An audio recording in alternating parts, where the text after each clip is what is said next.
in Chapel Hill, North Carolina, climbing trees, wading through creeks, walking. And that feels like an absurd claim to make right now because I am so far removed from that reality of ambulation that I can no longer even remember what it feels like to walk. I guess muscle memory doesn't mean a whole lot when your hamstrings have dementia. So Chapel Hill is nothing more than a shattered daydream to be the home of a childhood I don't recognize. But my parents live there, so I visit. Every third person I encountered knew me when I was little. They compare me now to me then, and they find me wanting. They would never say anything because they know that's socially unacceptable. But their body language makes plain that while they're outwardly encouraging my perseverance, they're inwardly upset with my continued existence. I have the tragedy who doesn't have the decency to just die, to allow her parents to mourn and move on. Beyond just the people, the specter of my younger self dozes in every corner of that town.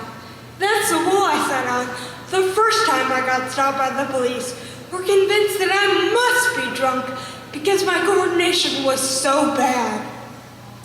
And that's the CD store I spent hours in as a teenager that I can now no longer enter because it is upstairs. And that's the park where I tested to see if I could still run, conceding that I could not only once my knees were battered and bloody. I had to move away to get some distance on those memories. It is so much simpler to exist in a place where no one and nothing expects you to be someone who no longer is. Every time I visit Chapel Hill, someone laments how quickly the town has grown, how little it resembles its former self. I nod, and I sigh, and I yearn for faster demolition. Because maybe they can jackhammer my reminiscences. Maybe they could bulldoze my recollections. Maybe they could send a wrecking ball at the phantom of my ambulatory childhood so that I can exist without being the pitiful version of myself.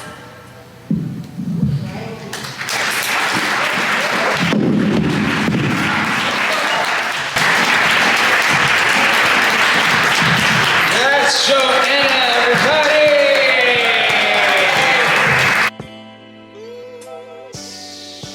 Cooking soul,